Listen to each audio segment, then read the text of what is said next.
Welcome to old Buddhist philosophy, a sanctuary where the rushing tides of the outside world recede, leaving only the quiet rhythm of breath and the steady hum of the heart. Here, time does not chase you, it sits beside you, patient as a mountain, allowing the spirit to unfold at its own pace. In this space, we do not force the answers to come, we invite them, as one might invite the moon to rise or the dawn to break. This is a place where ancient Buddhist wisdom and the timeless art of numerology intertwine, forming a bridge between the seen and the unseen, the known and the mysterious. We gather here not merely to learn, but to remember that the universe is not silent, that it speaks in patterns and symbols, in dreams and in numbers, in those small, uncanny moments that seem to arrive exactly when we need them most. The numbers we explore together are not cold, lifeless marks on a page. They are living forces, each carrying its own breath, its own song, its own sacred vibration.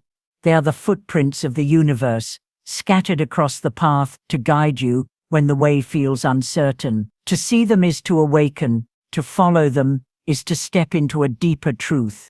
In Buddhist thought, such moments of recognition are not accidents, they are karmic alignments, the unfolding of seeds planted long ago in the garden of your soul. And here, we do not rush toward them, we meet them slowly, reverently, as one meets an old friend returning after many years apart. This is not fortune-telling in the ordinary sense, nor is it a rigid map of the future. It is more like learning the language of the wind, understanding the way shadows lengthen before the evening, or how lotus flowers open only when the light is ready to meet them. Each number you encounter here is a doorway, and behind that doorway is not an instruction, but an invitation to release what no longer serves you, to see yourself with greater clarity, to walk with intention instead of habit. The teachings we share come from the meeting point of two great rivers, the clear waters of Buddhist mindfulness and the deep, mysterious current of numerology. In one hand, we hold the wisdom of impermanence, compassion, and the middle way. In the other, we hold the sacred symbols that have whispered to mystics, seers, and poets for centuries. Baba Vanga saw the patterns in their unfolding. Nostradamus read them in the turning of time. And now, as you join this path, you too will begin to see how the numbers appear not just in the calendar or on a page, but in the very fabric of your days. Here we walk together in a slow and steady rhythm, like monks circling the great stupas under the moonlight. We do not race toward the end of the path. Instead, we savor each step, each teaching, each moment of recognition. The numbers you meet here are not here to command you, but to companion you, walk beside you, until you are ready to take the next step into your own unfolding. So breathe deeply. Let the noise of the outside world soften into the distance. As you listen, feel the teachings, not just with your mind, but with the quiet chambers of your heart. Let each word, each number, each truth settle into you like rain soaking deep into the roots of a tree. This is your arrival. This is your beginning. You are not here by accident. You are here because something in the great weaving of the universe has brought you to this moment. Tell me, as we begin this journey together, which number, symbol, or sign has been following you lately, and what do you feel it is trying to tell you? Number 7, the Seeker's Light. 7 is the lantern of wisdom, not a blazing fire that blinds, but a steady flame that endures the restless winds of the world.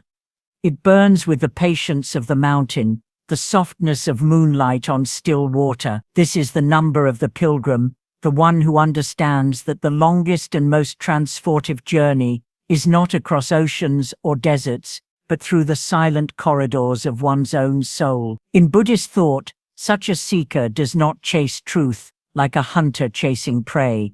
They sit, breathe, and allow truth to reveal itself like the lotus, opening in its own time.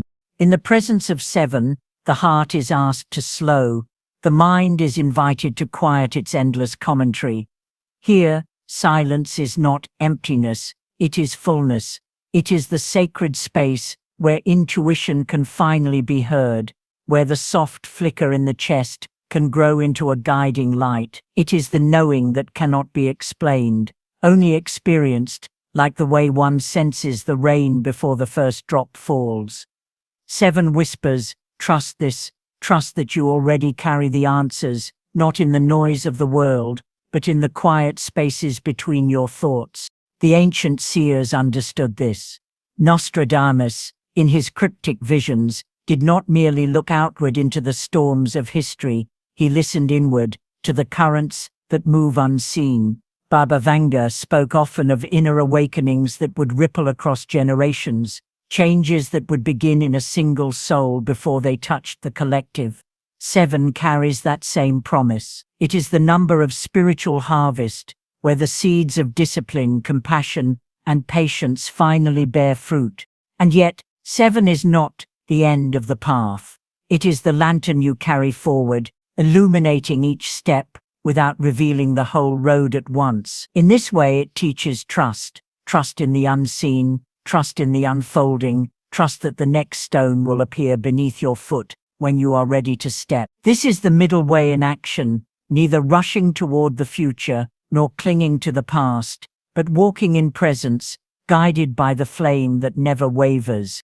In this season of your life, 7 may appear as a gentle nudge to withdraw from the noise, to retreat from the constant pull of distraction. It may ask you to spend more time in the company of your own thoughts, to read not just books, but the unspoken language of your own heart. It may call you to meditation, to still walks under the night sky, to the kind of listening that hears not just words, but the spaces between them. So ask yourself now, in the quiet, away from the world's demands, where is your own awakening quietly waiting for you to notice? And when you find it, will you have the courage to follow where it leads?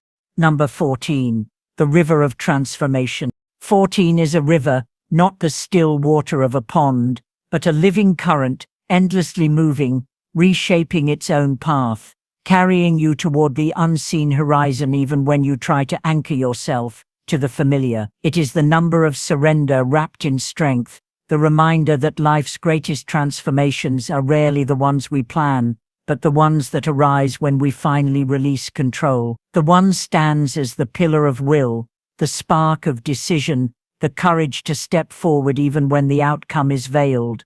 The 4 is the foundation, the steady stone, the temple floor upon which all dreams must be built. Together, they become a union of movement and stability, change and grounding, current and shore. In Buddhist teaching, the river does not worry about the ocean. It does not measure the distance, nor question the turns in its path. It simply flows.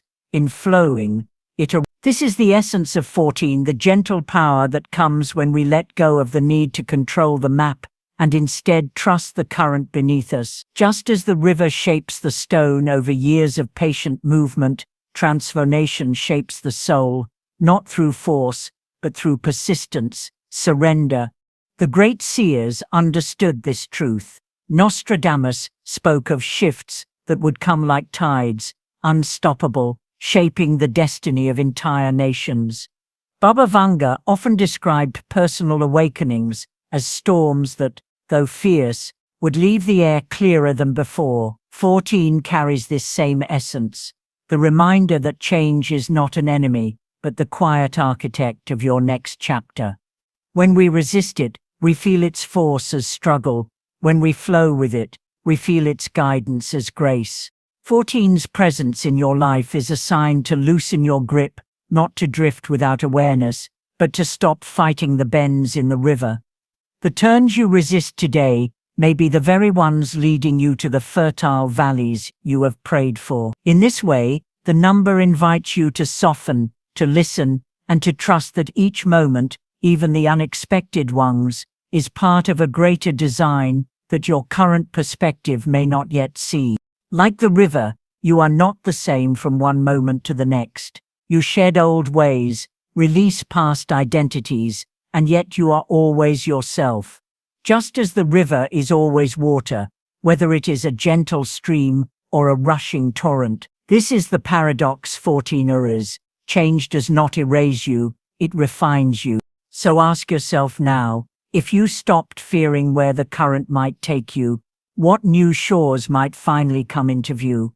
Number 21, the gateway of expansion.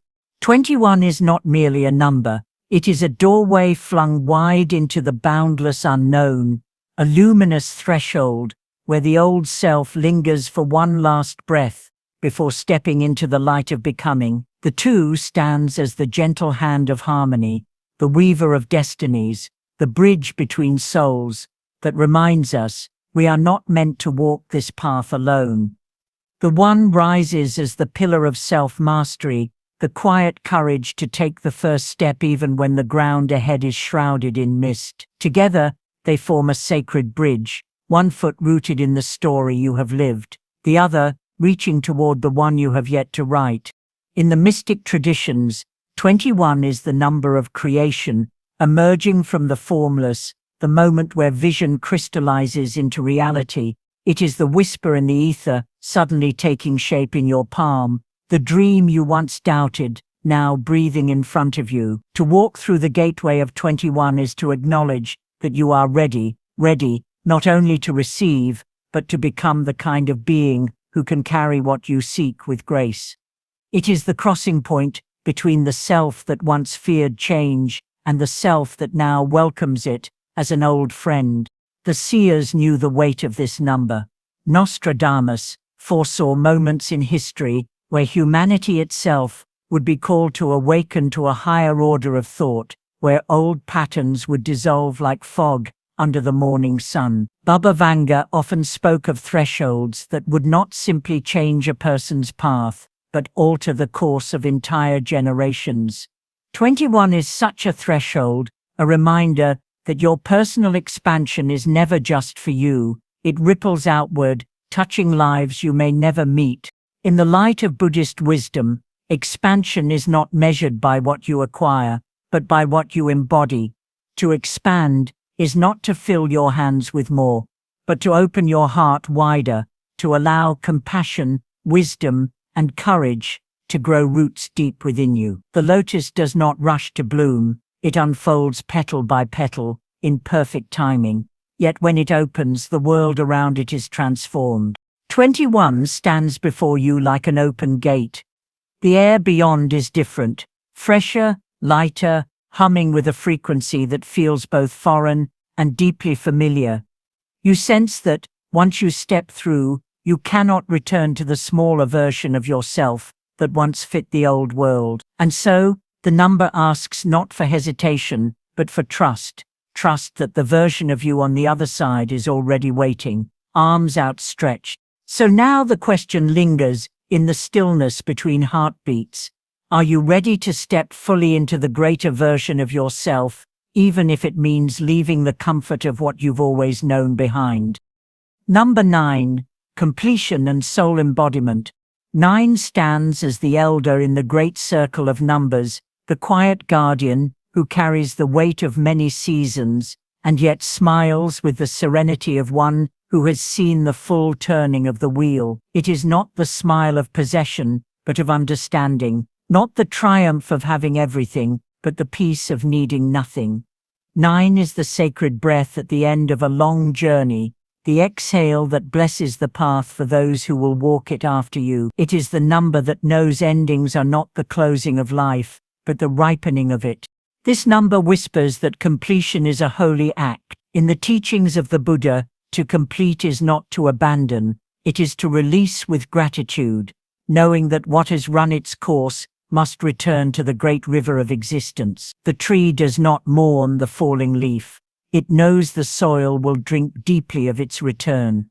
9 is this cycle, in motion, the moment where what once served you becomes nourishment for what is to come. It teaches that endings, when embraced, become beginnings in disguise. Baba Vanga spoke often of endings that were not destruction, but transformation, moments where the fire that consumes also prepares the way for life anew. Like a forest fire clearing the ground for unseen seeds, 9 burns away the remnants of what no longer belongs, making space for the new growth that waits patiently beneath the surface. And just as Nostradamus envisioned the shifting of great ages, so too does 9 signify the turning of your personal age, a closing chapter whose final words carry the promise of what will be written next.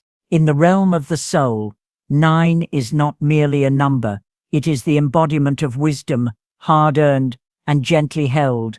It carries the knowing that what is truly yours can never be lost, and what you release was never meant to be clutched forever. This is the number of liberation, the final step before the next great beginning, a step taken with reverence, not regret. Buddhist philosophy teaches that impermanence is the nature of all things. To cling is to suffer, but to release is to awaken. 9 invites you into this awakening, asking you to open your hands and let the river carry away what is ready to depart. It is the invitation to live lighter, freer, and closer to the essence of who you are. So the question arises, as softly as falling petals on still water, what am I holding on to that is quietly asking to be set free, so that I may grow into the fullness of my next chapter? Number 26, the anchor and the horizon. 26 is the quiet marriage of 2 energies that seem opposite, yet complete one another. A gentle paradox in motion. The 2 is the harmonizer, the peacemaker, the partner who knows that unity is not the erasure of differences, but the weaving of them into a greater whole. The 6 is the nurturer, the builder, the soul that tends the hearth and lays each stone with care, knowing that true stability is born not from rigidity but from love in action. Together they form a number that is both the anchor that steadies you and the horizon that calls you forward. This is the number of foundations strong enough to carry your dreams, yet flexible enough to let them change shape with the winds of life, in the way a tree's roots dive deep so that its branches can reach toward the sun. 26 reminds you that security and exploration are not enemies, but partners in your journey. It is the steady pulse that lets you sail into the unknown without fear, knowing that you can always return to a safe and loving harbor. Buddhist wisdom teaches of the middle path, a way of living that is not about standing still in compromise, but about walking with balance through the shifting terrain of life. 26 embodies this teaching, urging you to build structures in your life that are not cages, but wings with a resting place. Just as a monk may journey far from the monastery yet carry its stillness within, you too are called to carry both the anchor and the horizon in your own being.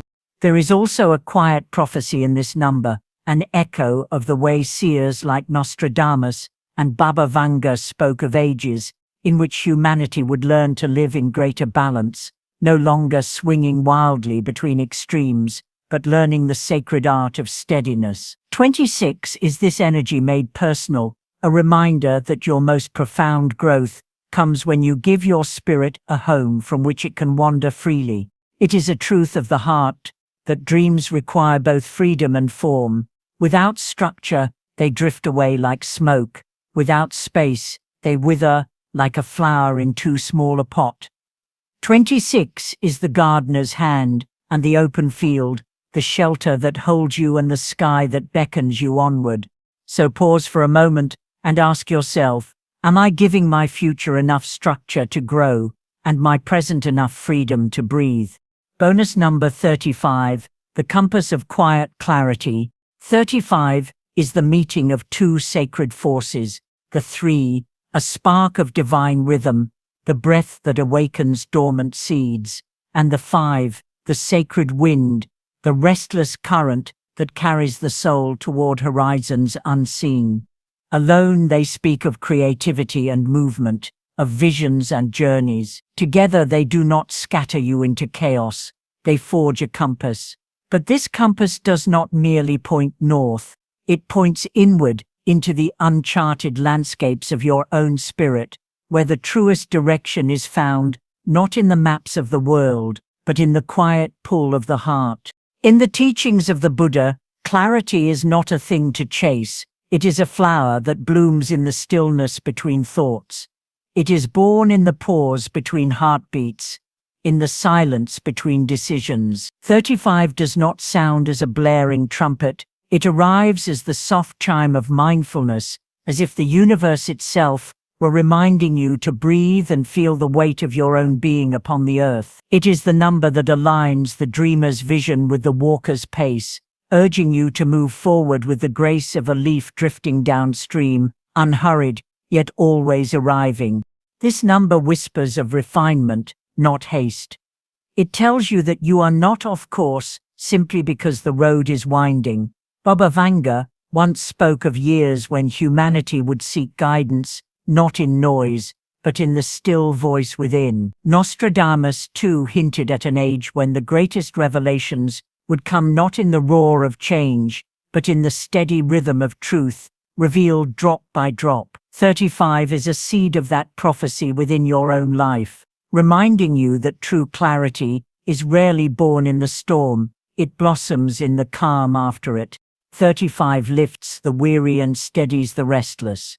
It grounds the flight of imagination with mindful steps and breathes courage into the one who fears slowing down. It teaches that slowing is not stopping and pausing is not giving up. It is the art of moving in alignment with the pulse of your own becoming. So let this number be your reminder. You do not chase clarity, you embody it. Stand still long enough for the truth to find you, and it will. In your hands, in your voice, in the quiet knowing of your heart, you will carry your compass forward, not as a tool of direction, but as a way of being. Ask yourself, where am I being gently guided to evolve, with grace, into the next chapter of my becoming? These numbers are not chance, they are living frequencies, threads woven into the great tapestry of your becoming. Each one is a silent whisper from the cosmos, a sacred invitation to pause, to listen, to align your heartbeat with the deeper rhythm of life. As you walk through the month of August, let each number be a temple bell of awareness, ringing softly in the corridors of your day. Hear them not as noise, but as music, the quiet song of your unfolding. Remember, you are not lost, you are not late, you are not behind, you are in the sacred process of arriving, step by step, breath by breath. The Buddha taught that the present moment is the only true ground beneath our feet, the only place where awakening can bloom. The future is a mirage, and the past is a shadow. But here in this breath, you hold the entire sky. So I ask you now to ground your intention in the fertile soil of presence. Go to the comments and write the words, I align my focus with divine abundance. Let this be more than a sentence. Let it be your vow, your offering to the path ahead. Seek it not only with your fingers, but with the quiet certainty of your soul. If this message resonates with the truth in your heart, like this video, subscribe to Old Buddhist Philosophy and offer Dana mindful giving to keep this circle of energy flowing for all who seek. Because when you give with awareness, you are not losing. You are planting seeds in a field that feeds you in return. And as you step forward into the mystery of your own becoming, remember always, stay present, stay awakened. The path before you is open, and the light you seek is already within you.